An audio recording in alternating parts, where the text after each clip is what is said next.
हम पढ़ रहे हैं how to read faces, Mariam Stanton, volume first, जी। थ्योरेटिकल पार्ट है। हम्म। और इसमें चैप्टर थर्ड चल रहा है डॉक्टर अमित भाई, जी। जिसमें टॉपिक चल रहा है the brain and nervous system. जी। और डेट हो गई है कितनी? 13 13 तारीख को। 13 अक्टूबर 2025। जी। और इसमें हम पैराग्राफ चलेंगे। Now that I have laid before and. जी। तो इसमें मैरी एमस्टेड कह रही है कि now that I have laid before you the testimony of one of the most eminent scientist in the world as to the origin of mind, and as the comprehension of this origin is essential to our knowledge of physiognomy, I will जी। pass on to other features of the brain and nervous system, considering them as one system, differing only in their mode of action by reason of their differences of locality. जी। Stanton कह रही है कि अब मैं आगे बढ़ने से पहले, हम्म। आपको आगे ले जाने से पहले, testimony of one of the most eminent scientist in the world as to the origin of mind, जो दुनिया में एक बहुत ही मशहूर साइंटिस्ट हुए हैं, हम्म। उनकी उनको उनकी आगे टेस्टिमनी का मतलब एक औपचारिकता को लेकर के जैसे आगे बढ़ूं उससे हम्म। पहले कह रही है, और साथ में comprehension of this origin is essential to our knowledge of physiognomy, और साथ में इसको समझना, आसान बनाना, एक तरह से हम्म। आसानी से समझना ओरिजिन को, ये जरूरी है हमारी नॉलेज ऑफ फिजियोग्नोमी के लिए। तो हम्म। इससे पहले कह रही है मैं कुछ फीचर्स से थ्रू गुजरूंगी, ब्रेन की कुछ हम्म। फीचर्स हैं, मैं उनके थ्रू पास होना चाहती हूँ, और हम्म। नर्वस सिस्टम की, कंसिडरिंग हम्म। दैम एज वन सिस्टम, उनको कंसिडर करते हुए कि एक ही सिस्टम मानते हुए मैं आगे बढ़ना चाहती हूँ ब्रेन और नर्वस सिस्टम को। हम्म। और केवल ये इनमें अंतर सिर्फ इतना है, इनके मोड हम्म। ऑफ एक्शन को लेकर के, जो इनकी हम्म। लोकेलिटी डिफरेंस है, लोकेशन अलग अलग होने के नाते केवल वही रीजन अलग है, अदरवाइज मैं इनको एक ही सिस्टम मान के आगे बढ़ूंगी, ब्रेन और नर्वस सिस्टम को। हम्म। द लॉ इन regard to the identification of the nature of a function is formulated thus.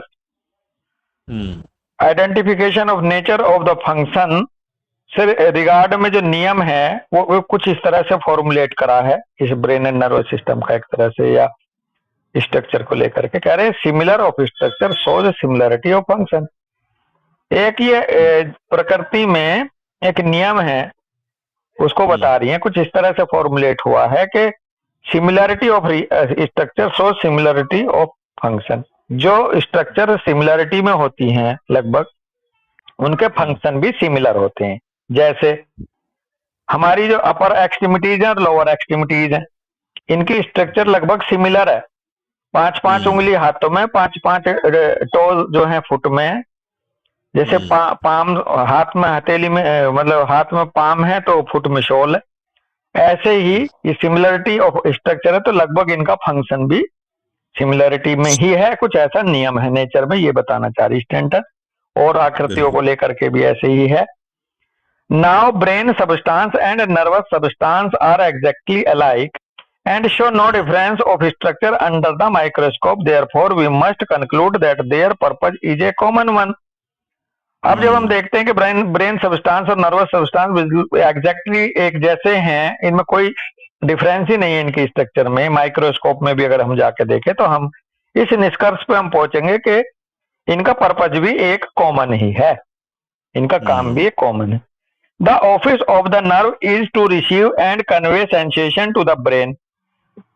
जो काम है, जो कर्तव्य है नर्व का, ऑफिस का मतलब यहाँ काम से लेते हैं, नर्व का जो फंक्शन होता है, काम है, वो रिसीव करना सेंसेशन को और कन्वे करना सेंसेशन को ब्रेन तक है।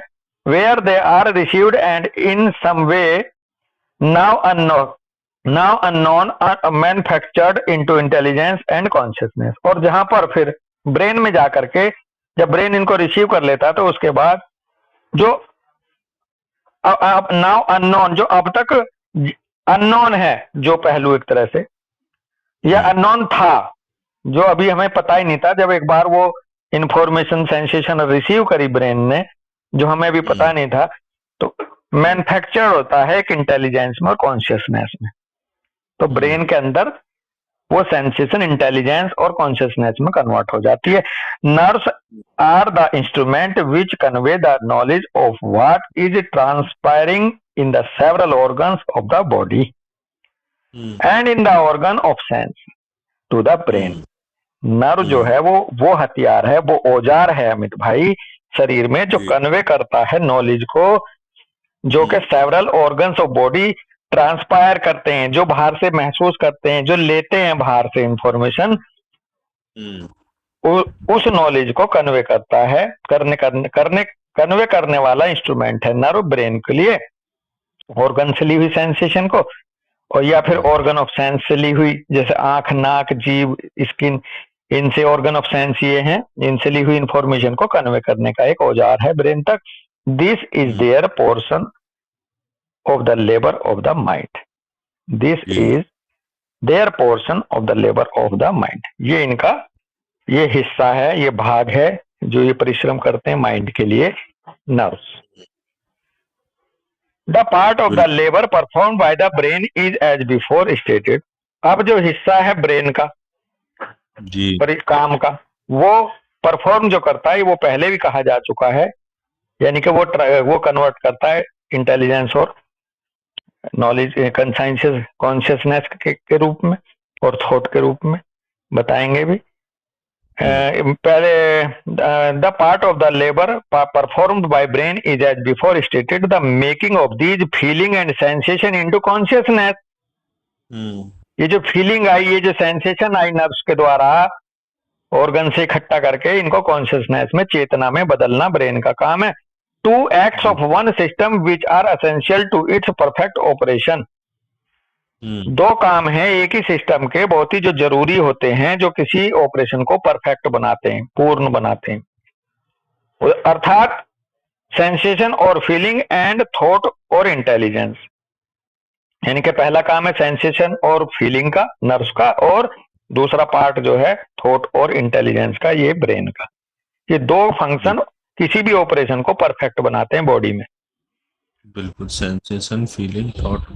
सेंसेशन फीलिंग तो हो गया नर्व का काम, और दूसरा जो पार्ट बचा थॉट एंड इंटेलिजेंस, थॉट और इंटेलिजेंस, ये बचा ब्रेन का। तो इस तरह से नर्व एंड ब्रेन दोनों मिलकर के किसी भी काम को, किसी भी प्रक्रिया को पूर्ण करते हैं अमित भाई। अगर एक भी कम पड़ गया तो दूसरा अधूरा है। यदि हमारी बॉडी सेंसेशन नहीं ले रही, हमारी नर्व्स, तो हमारा ब्रेन क्या प्रोसेस करेगा?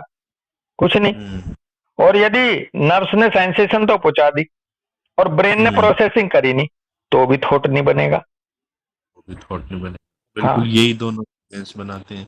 हाँ, तो जो बैराइटा कार्ब है उसकी नर्व तो पहुंचा देती है ब्रेन तक, लेकिन ब्रेन प्रोसेसिंग करता नहीं, तो ये तो हो गया बैराइटा कार्ब। और जो ओपीएम का सुनते हैं ना कि नर्व फैकल्टी विनम्ब हो जाती है, वो ब्रेन तक पहुंचाती नहीं, तो वो वाला पार्ट आ जाता है। अगर समझने के तौर पर मैं इस एग्जांपल को ले तो बिल्कुल दोनों का बैलेंस रहना चाहिए। हाँ, दोनों का योगदान होता है दोस्त, और दोनों फैकल्टी मजबूत होनी चाहिए, दोनों फैकल्टी स्वस्थ होनी चाहिए, तभी एक बढ़िया ऑपरेशन के तहत चलता है इंसान। कहते हैं ना यार, तुझे कह तो दें, तेरी समझ में नहीं आती, समझ में नहीं आती। हाँ बिल्कुल यार, मैं जानता तो हूँ मुझे क्या कहना, लेकिन मैं उसे परफॉर्म नहीं कर पाता। जानता तो हूँ, तो यह होता है कि ब्रेन तो ठीक है, लेकिन परफॉर्म नहीं कर पाता, तो नर्व वीक है। हेलिबोरस का जी, हेलिबोरस का ब्रेन इन्वॉल्व है दोस्त, बिल्कुल सही कह रहे हो आप। सेंसेशन लेगा लेकिन प्रोसेसिंग नहीं करे, ये है। और भाई ये इनका परफेक्शन हर जगह अब इंसान को परफेक्ट बनाता है, चाहे वो क्रिकेटर है, चाहे वो ड्राइवर है, चाहे वो प्रेस्क्राइबर है। जहां नर्व्स और ब्रेन दोनों का परफेक्ट हार्मनी में होगा, तो उनका डिसीजन, उनका किया हुआ काम लगभग परफेक्शन की तरफ होता है। और एनिमल रेमेडी के ये दोनों फास्ट होते होंगे जी, फिर है ना जी? एनिमल रेमेडी के बेसिकली नर्व्स ज्यादा स्ट्रोंग होती हैं। हाँ, नर्व्स ज्यादा है और सेंसेस ज्यादा हैं, और क्योंकि एक परफेक्ट इंसान की पहचान है दोस्त ये। और एनिमल्स में भी जो जो थोड़ा सा इशारा भागते ही भग जाता है बच के, उसमें ये दोनों फैकल्टी अच्छी हैं, जैसे खरगोश है। और जिसमें आप खरगोश डंडा बजाते रहो, बहुत देर बाद उसे पता चलता है कि तेरे पे चोट पहुंच रही, उसका ऐसे उसका है। है भैंस है, सांड है, ये है ना, या गैंडा है। स्लो। उनमें सही से है। लो। तो एनिमल में इस तरह से देखने को मिलेगा ये। कह रहे हैं the brain acts as receiving and recording station.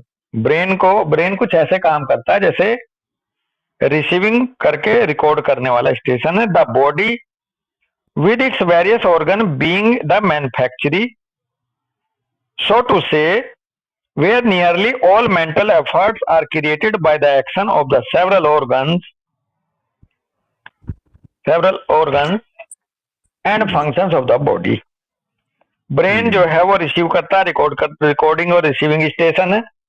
और जो बॉडी है उसके वेरियस ऑर्गन्स के साथ, उसके जो अलग अलग भिन्न भिन्न अंग हैं, सिस्टम है, वो मैन्युफैक्चरिंग यूनिट होने के नाते सो टू से ये कहा जा सकता है कि where nearly all mental efforts are created by the action of several organs and function of the body. Body को हम मैन्युफैक्चरिंग यूनिट ऐसे कह सकते हैं क्योंकि वही क्रिएट होती हैं मेंटल एफर्ट्स के साथ सारे एक्शन, सारे सेवरल ऑर्गन्स के फंक्शन एंड बॉडी के जो है ये बॉडी पे होता है। तो इसलिए वहां मैन्युफैक्चरिंग यूनिट उसको इसलिए कहा। और वो मैन्युफैक्चरिंग यूनिट जो जो सेंसेशन और फीलिंग भेजती है उसको रिसीव करता है, रिकॉर्ड करता है ब्रेन। ऐसा कुछ इसमें बता रहे हैं। These effort which we denominate mechanical, artistic, domestic, etc. are performed as I have shown by the muscles, the bones, the nerves, the glands, etc. and by the vegetative faculties and functions. और ये जो efforts हैं manufacturing unit के body के, ये denominate होते हैं जैसे मैकेनिकल वर्क है, आर्टिस्टिक वर्क है, डोमेस्टिक वर्क है, एटसेट्रा। और ये परफॉर्म होते हैं जैसे मैं पहले दिखा चुकी हूँ, मसल्स के द्वारा, बोन्स के द्वारा, नर्व्स के द्वारा, ग्लैंड्स के द्वारा, etcetera. And by the vegetative faculties and functions. और दूसरे वेजिटेटिव फैकल्टीज और जो फंक्शंस हैं वो भी मैं पहले दिखा चुकी हूँ। वो उस तरह से कुछ मैन्युफैक्चरिंग यूनिट के तहत काम होता है। The signs for the predominance of the brain and nervous system are a pyriform or pear-shaped face, relatively large head, especially high above the eyes or above the ears, broad and full forehead, bright eyes, relatively small nose, small and thin hands and feet, and thin nails, thin nostrils and lips, small bones and muscles, slim neck and small abdomen with quick motion and rapidity of speech. बहुत ही गजब का presentation दिया है ये। अगर आप किसी को ब्रेनी और नर्वस सिस्टम का धनी इंसान समझना चाहते हो तो उसमें ये कैरेक्टरिस्टिक मिलेंगी।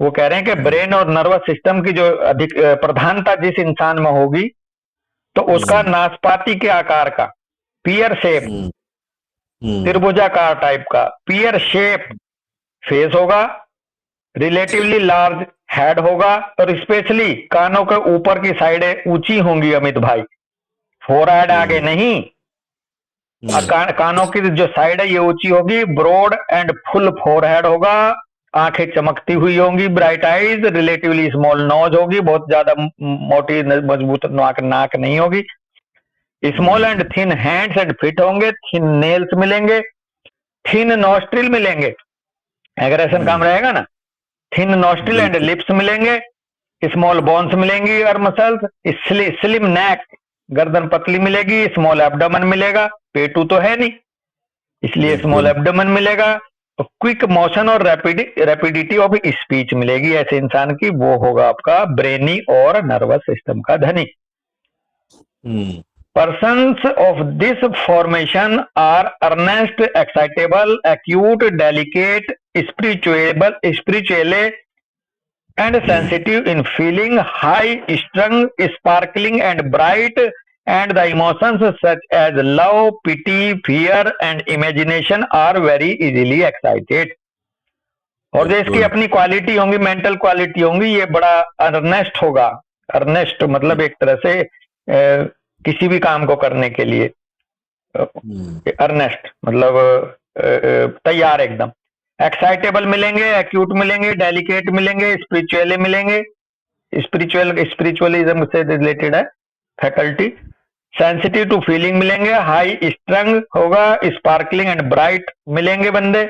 और इमोशंस जैसे कि लव, पिटी, फियर, इमेजिनेशन, ये आसानी से इनको एक्साइट कर देते हैं ऐसे लोगों को। They also suffer and enjoy intensely.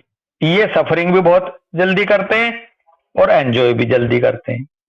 जिस चीज से सफरिंग सफरिंग करेंगे वो भी इंटेंसली करेंगे, और एंजॉय करेंगे वो भी इंटेंसली करेंगे। The faculty of reason is dominant. सोचने समझने की, चिंतन की फैकल्टी इनकी डोमिनेंट होगी, रीजनिंग की। And the capacity for mechanical labour in is in many cases of the highest.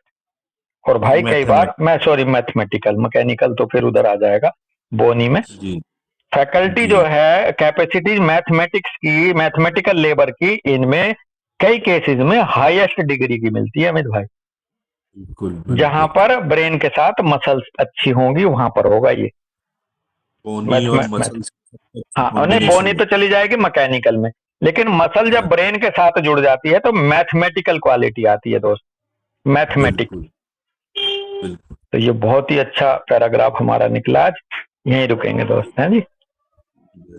Ram Ram Ram Ram भैया। भाई, राम राम भाई।